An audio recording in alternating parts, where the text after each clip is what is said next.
ಪ್ರತಾಪ್ನಿವರು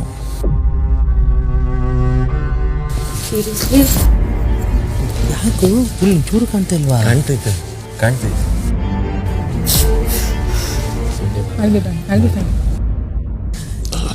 ನೋಡಕ್ಕೆ ವಾರದ ಕಥೆ ಕಿಚ್ಚನ ಜೊತೆ ಇಂದು ರಾತ್ರಿ 9 ಗಂಟೆಗೆ. ಪ್ರತಾಪ್ನಿವರು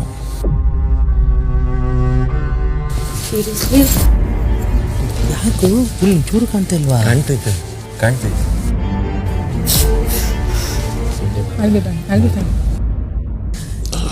ನೋಡಕ್ಕೆ ವಾರದ ಕಥೆ ಕಿಚ್ಚನ ಜೊತೆ ಇಂದು ರಾತ್ರಿ 9 ಗಂಟೆಗೆ.